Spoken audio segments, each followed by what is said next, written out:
He's always trying to break you down, to make you sad, to let you in the darkness from the very beginning, when he declared his enmity to mankind.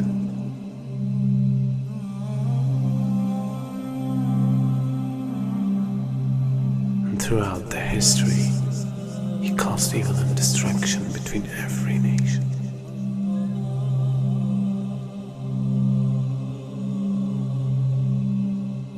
And today, he became much powerful than any time else.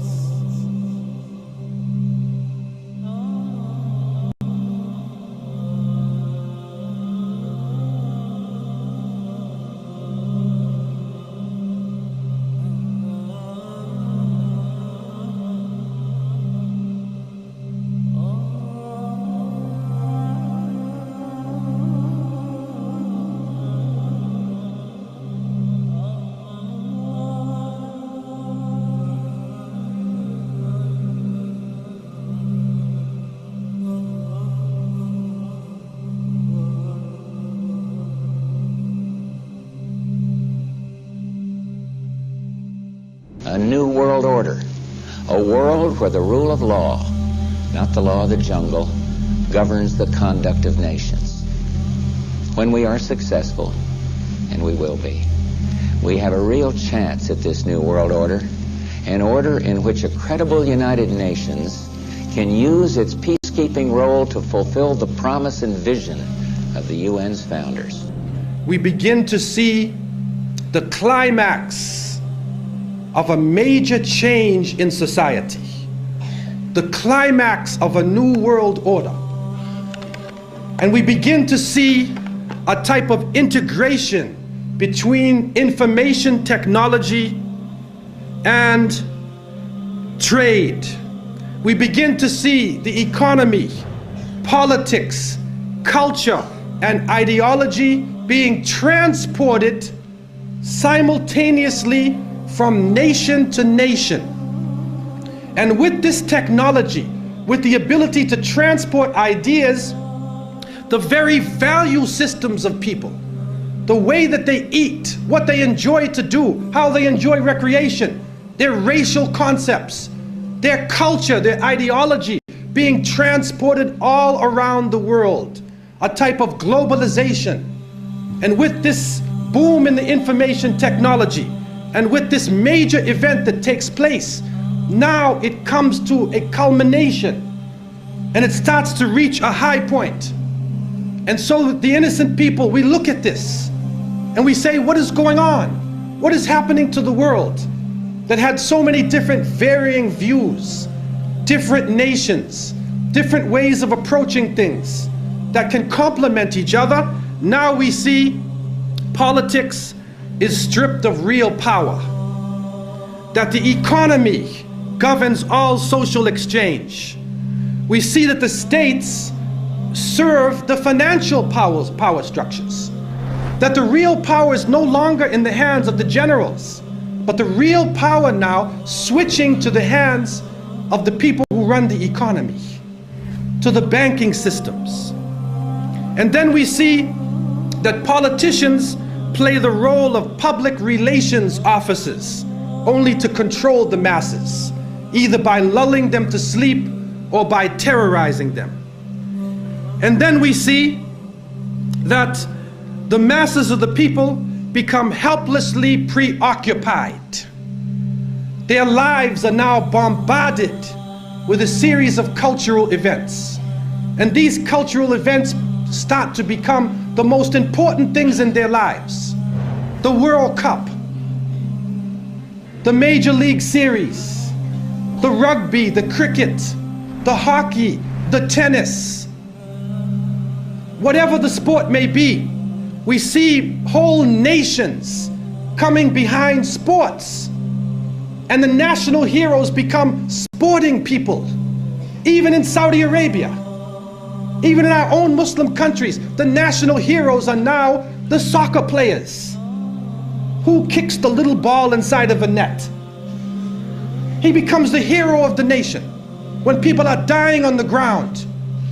But yet we become preoccupied with this. And it becomes a type of indoctrination happening to us.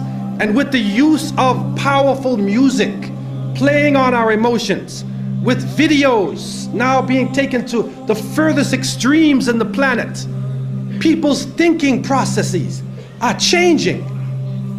People are now in love with the superheroes, even confused about their own identity, trying to change themselves, change the color of their hair, change their eyes, change the way they dress, change the way they talk on a global level. And then we see drug addiction reaching a point that humanity has never seen before. And after traveling to over 36 countries, looking at the Muslims and being with them, I have found that in all of the communities that the young people are being confused with drugs. It is pouring into our countries. No matter what form it takes, cocaine, LSD, psychedelic, depressants, put you up, put you down, confuse you, but create a false world and give you a false dependence so that you become dependent on the chemical. You forget about Allah. Your God becomes the pusher. Your God becomes the chemical. And so creating this dependency amongst the masses of the people.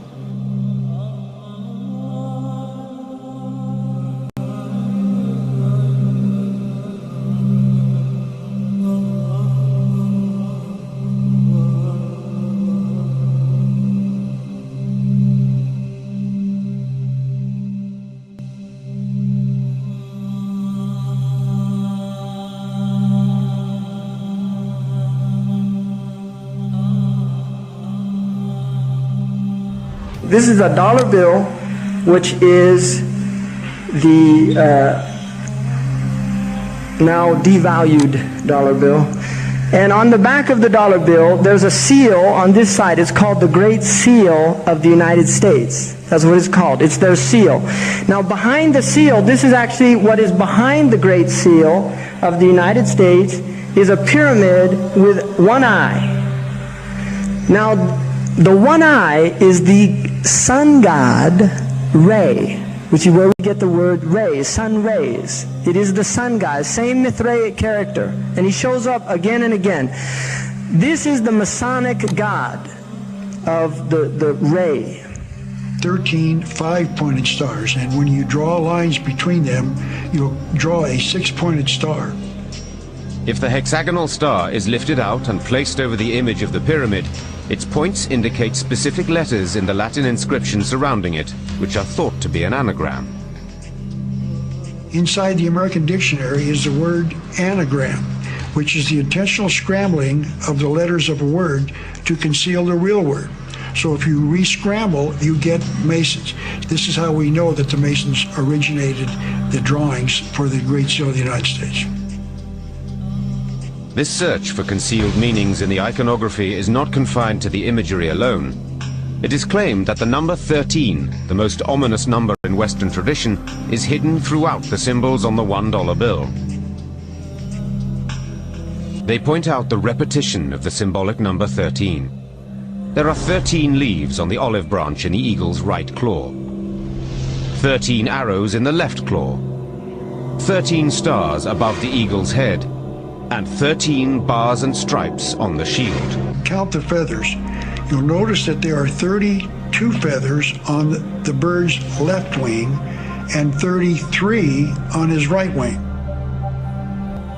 This is understood to refer to the 33 degrees of masonry introduced by the Supreme Council of the Scottish Rite, America's most prominent Masonic order, whose national HQ is in Washington. If you look, you'll see the pyramid is built except for the top. It's built except for the top. The eye is suspended above the top. It hasn't come down yet. Because they believe until they finished the Masonic project, which is the what they say on the bottom, Novus Ordo Seclorum, and then Annuetta Chapters, he is pleased with our project. In other words, the God they believe in is pleased with our project. What is the project? This is the question. What is the project that this God is pleased with? The project is literally the secularization of the world.